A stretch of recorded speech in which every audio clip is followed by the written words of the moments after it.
Ah, c'est Mais c'est trop l'enfer, moche, ce c'est truc. horrible, c'est dégueulasse ça. Trop moche. Comment Trop tu dis restaurant. Trop flingué ton truc. Ouais, un jour, je me suis posé cette question. Je regardais une vidéo sur YouTube, tranquille, et je me suis retrouvé devant un truc stylé.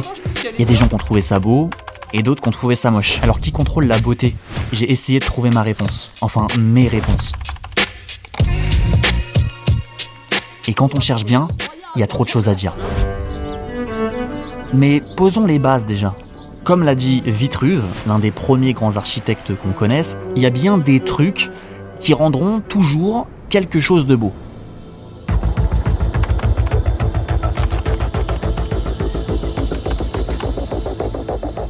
Premier point, le fait que cette chose soit symétrique et proportionnelle déjà. Comme ce fauteuil, que la majorité aurait trouvé moins beau s'il était comme ça. On va pas s'en rendre compte tout de suite, mais les maths sont absolument partout, même dans l'art aussi.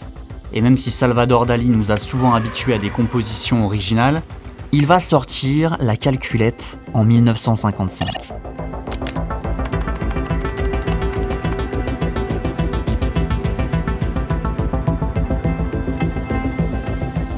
Le sacrement de la dernière scène, Salvador l'a peint grâce à ce qu'on appellera le nombre d'or.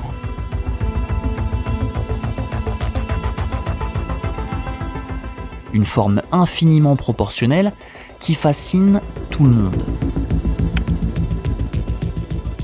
C'est Fibonacci qui découvre au XIIIe siècle que si on multiplie par exemple ce segment de 1 par le chiffre phi, qui équivaut à environ 1,618, bien sûr j'obtiens 1,618 puisque je l'ai multiplié par 1, mais si je multiplie mon résultat par phi encore une fois, j'obtiens 2,618. La décimale n'a pas bougé.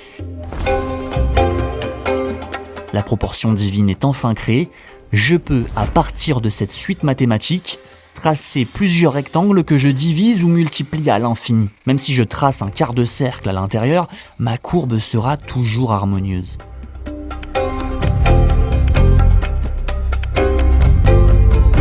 Il ne reste plus qu'à savoir si réellement ces logos ont été conçus à l'aide du nombre d'or ou si c'est juste une coïncidence. On ne pourra jamais être sûr à chaque fois.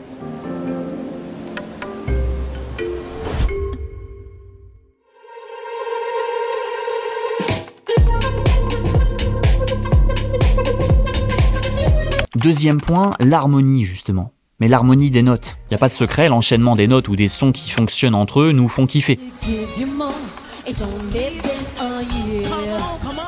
Mais y a-t-il une raison scientifique à cela ? Qu'est-ce qui nous fait réellement danser en fait ? C'est ce que vont tenter d'élucider ces deux premiers chercheurs, Komar et Melamide, en 1998. When it comes to music, everyone has their personal taste. Music you hate, music you love. Yet is there music that is universal? Everyone will like it. Is it just a mystery? We'll wonder no longer. Les deux amis, Komar et Melamide, sont déterminés à réaliser la musique parfaite. And what could be more democratic than to create music based solely on giving the people what they want?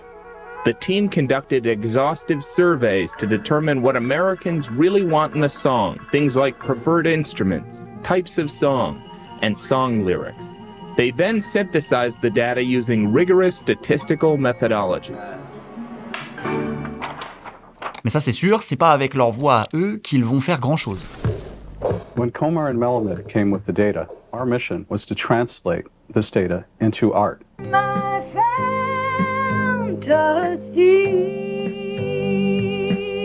Reste plus qu'à saouler un peu le DJ pour passer le morceau. Bon, ça va, hein, on l'a tous fait. Et d'attendre de voir si ça prend. The most wanted music.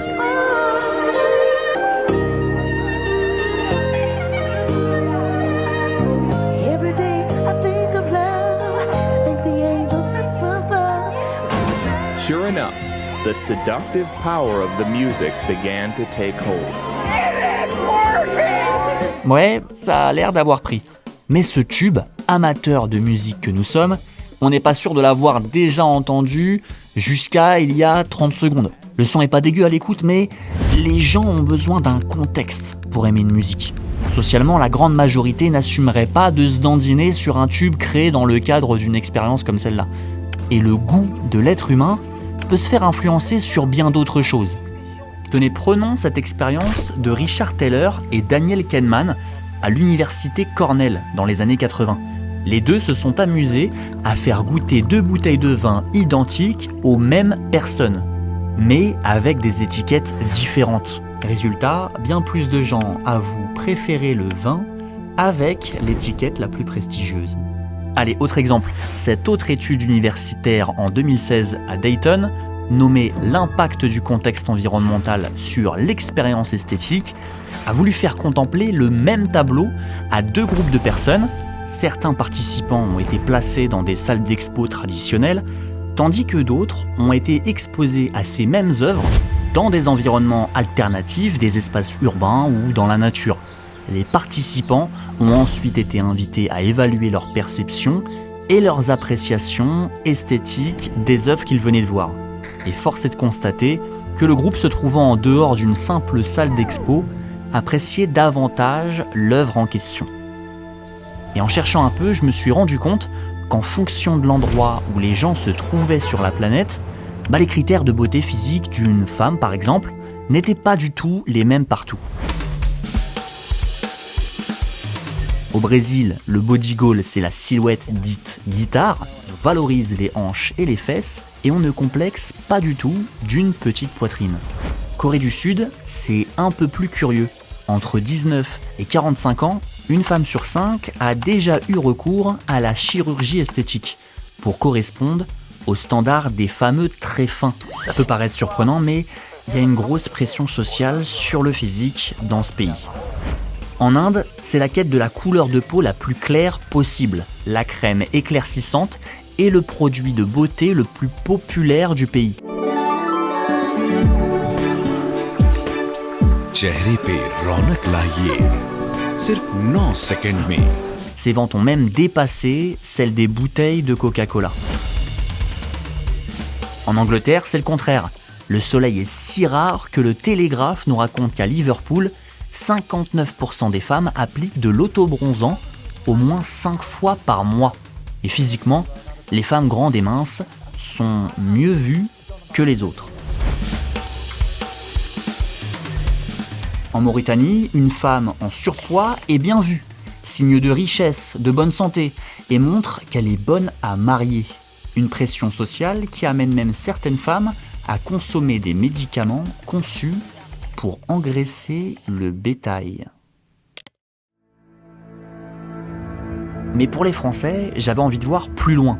Et pas forcément en rapport avec l'idéal féminin, surtout, on s'en fout. Mais par rapport au goût des gens. Pourquoi, par exemple, moi j'adore le tennis et les pizzas, et mon pote Julien adore les burgers, et... Let's go! Tour de France 2024. Je me suis souvent dit que ces goûts-là nous tombaient dessus un peu par hasard, sauf depuis que j'ai découvert ce gars. Il y a, oui, des conditions sociales de possibilité. Pour avoir les goûts que j'ai, il faut que je sois le produit de certaines conditions sociales. Par exemple, les fils de professeurs réussissent mieux à l'école que les fils d'ouvriers. Comment ça se fait que ça se passe comme ça dans le monde social? Et pas autrement. Lui, c'est Pierre Bourdieu, peut-être l'un des plus grands sociologues que la France ait connu. Pierre Bourdieu, en 1979, sort La Distinction. Et la distinction en sociologie, c'est comme ce qu'est Les Misérables à la littérature, comme ce qu'est Le Parrain au cinéma, bref, c'est un must. Pierre Bourdieu va étudier des centaines de statistiques, interviews, photos, pour connaître les goûts et les styles de vie de chacun. Certains aiment le piano, le football, le golf, la guitare, la belote, la chasse, le tennis, la pétanque. Certains sont ouvriers de manœuvre, artisans, instituteurs, artistes, patrons de l'industrie, etc., etc. Il conçoit ensuite un graphique multidimensionnel selon 2 axes. Coin supérieur droit sont concernés ceux qui ont un capital culturel élevé, déjà avec une bonne éducation et des connaissances. Qu'est-ce que j'appelle le capital culturel? C'est plus difficile à définir. Bon, c'est d'abord la langue, c'est une certaine maîtrise de la langue, c'est ce qui s'acquiert dans les familles cultivées, c'est ce qui s'acquiert en écoutant papa raconter des histoires, en lisant les livres. Ça, c'est un capital, c'est-à-dire ce sont des ressources rares, inégalement distribuées. Il y en a qui en ont plus que d'autres. Mais également un capital économique élevé. des gens qui gagnent bien leur vie, quoi. On retrouve les patrons du commerce et de l'industrie, ceux qui vont à la chasse ou à l'équitation. Coin supérieur gauche, capital culturel élevé, mais capital économique plutôt faible, où on a les artistes, ceux qui vont au musée ou ceux qui jouent de la guitare. Coin inférieur gauche maintenant, capital culturel faible et capital économique faible aussi. Alors je vous rassure, il s'est beaucoup fait critiquer pour ce graphique, parce qu'évidemment il y a des cas qui peuvent concorder, mais un gars qui figure en bas à gauche, il est jamais fier qu'on lui colle cette étiquette du gars pas cultivé. Bref, pour finir, le coin inférieur droit, il nous reste plus que ça, capital culturel faible, mais capital économique élevé, où on pourrait retrouver, selon Bourdieu, les nouveaux riches, entrepreneurs ou hommes d'affaires. Bourdieu va même tracer une courbe pour séparer ceux qui seraient politiquement plus de gauche et ceux qui seraient plus de droite. Ce graphique, chacun en tirera son avis, mais je trouvais que c'était plutôt intéressant de le partager pour voir si un tel ou un tel s'y reconnaît ou reconnaît quelqu'un d'autre.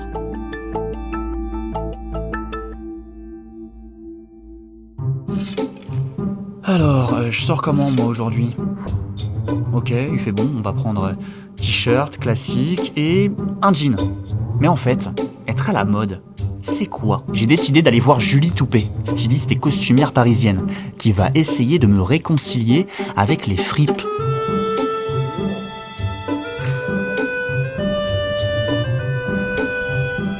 Chose dont je suis toujours passé un petit peu à côté. Hello. Ça va ? Ça va et toi ? Tu vas bien ? Salut. Content de te voir aujourd'hui. Merci, moi aussi. On va te voir pour un petit relooking. Voilà. Yes. Je suis pas trop adepte des fripes et Ok.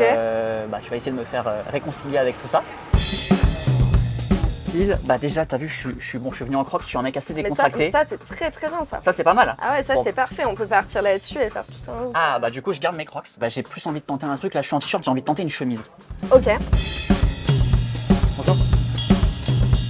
Moi je suis styliste et costumière. Je travaille aussi bien avec des VIP que sur des tournages de clips, que sur des tournages de pubs. Mais du coup c'est quoi quelqu'un de stylé ? Pour moi, quelqu'un de stylé. Ouais. C'est quoi tes tailles ? Alors moi je crois que je fais du 42. Ok. J'ai une taille assez quand même globalement fine. Ça va quand être un peu court pour toi. même. Un peu court.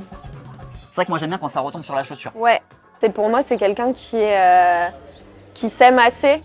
Et puis quand tu t'en moques en fait des regards que tu vas avoir dans la rue, de ce que les gens vont pouvoir te dire. C'est aussi avoir un look qui réussit à faire se questionner les gens. Est-ce que j'aime bien? Est-ce que j'aime pas? Pas laisser indifférent en fait. Ouais, exactement. C'est quand ça va attirer l'œil en fait. Ça a l'air pas mal ça, ces petites vestes. Bon là c'est pas trop la période, mais il y a des Ouais. petites vestes un peu. Regarde ce que j'ai. Ah. Moi j'aime bien les deux là déjà. On en pense quoi de cette chemise un peu cow-boy là? Un peu équestre. Un peu surrêvé un peu en plus d'aller sur la côte ouest. C'est pas mal hein. Ça fait plus streetwear. Plus Moi streetwear. je visais un Dell un peu old money, tu vois. Old money, qu'est-ce que t'appelles l'old money? Old money, ça va être des, tu sais un peu ton grand-père. Ok. Ouais. Ce qui irait bien avec la petite chemise Far West. Ouais. Petite ceinture. Ok. Mais je trouve qu'on est dans un truc vachement cow-boy. Je me demandais si tu pouvais pas essayer ça pour le look un peu plus, pour un look un peu plus old money. Ah celle-là je l'aime bien. Ouais. Alors, on va essayer ça. Tu vois, il y a souvent la règle des 3 couleurs. C'est une bonne base pour débuter quand tu sais pas comment trop t'habiller et tout ça. Il y a plein de matières, tu vois, par exemple, qui reflètent la lumière différemment. Tu vois, on dit toujours bleu marine et noir, c'est non. Mais par exemple, un perfecto ou une veste en cuir noir avec un jean bleu marine, en fait, ça marche parce que la lumière ne vient pas se refléter de la même manière. Parlons des couleurs justement. Influencent-elles nos humeurs ou nos façons de voir les choses? A warm-hearted orange tone encourages conviviality and social interaction. You know what else does? Beer. Les experts en la matière, c'est eux. Pantone. Ils arrivent à attribuer chaque couleur à une ambiance ou une humeur. Team Coco Orange elicits this whole feeling of spontaneity, this impish sense of impulsiveness, and just a playful sense of fun.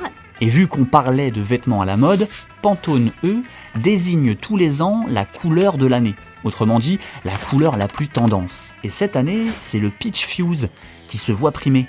Couleur qui mêle la chaleur et la proximité, qu'on voit d'ailleurs beaucoup en cosmétique ces derniers temps. Il succède au Viva Magenta, plus vivant et passionnant, et au Very Peri en 2022, Un violet bleu dynamique et créatif, vers qui de nombreuses marques se sont tournées récemment. Et aujourd'hui, quand tu sais que tu peux t'habiller, franchement, tu peux t'habiller pour 10 balles, quoi. Et ça, dans la situation actuelle, moi, cette robe, c'est grave un truc que je porterais, tu vois. Où est-ce que tu vas chercher tes influences, toi? Beaucoup dans la musique, dans les films. Moi, je suis une grande fan des films d'amour un peu trash des années 90. Un de mes films références, ça va être Natural Born Killer. Et c'est une esthétique un peu rock, un peu... ça, c'est vraiment mes inspirations. J'aime beaucoup aussi Vivienne Westwood. My generation was politicized by the hippies, and punk was a reaction against the fact that the people who'd caused the Vietnam War were still running the world. C'est mon influence, carrément. Mais après, pour moi, ce qui révolutionne la mode aujourd'hui, c'est ce que je te disais tout à l'heure, en fait, c'est la rue. Ok? Ça va, papy? Je suis en old money ou pas là? Ouais. Ah, qu'est-ce que c'est ça? Petit foulard. Foulard. Dans les tons. À mettre du coup sur... Eh ben, il y a 2 écoles, hein. On pourrait essayer sur la tête, mais moi j'ai envie d'essayer... Tiens, on va t'aérer un peu tout ça quand même. C'est vrai que j'ai jamais trop pensé au foulard. Il y a l'option avec bague. Tu peux mettre, tu sais, une grosse bague Ah, un peu, ok. pour faire le nœud, comme ça. Ok. Et c'est très top. Moi, je le fais assez régulièrement sur mes... quand j'habille des groupes de rock ou des trucs comme ça. Ah, j'aime bien. Il nous manque des lunettes. J'ai des lunettes de soleil, moi. Ouais, elles sont comment? Tout se joue dans les détails. Hein. C'est des détails à pas négliger, elle a raison. Mais c'est vrai qu'en fait, il y a vraiment des tenues à dénicher dans ce genre de fripe qui peuvent être très sympas. Ouais, 10 €. Le pantalon, 15 €. Et la ceinture. Et la ceinture. Donc on a quand même une tenue 35. pour 35 € qui est, ma foi, toute sympathique. Une dernière petite question. Qu'est-ce qu'il y a de plus beau à tes yeux? Pour toi? J'aime bien les gens qui rêvent. Le rêve, c'est hyper beau, c'est hyper important. Enfin, ouais, quand tu rêves, c'est que quoi qu'il arrive, tu vas faire un truc de ta life. Bah merci Julie. Bah de rien. Merci à toi. Ouais, on va s'équiper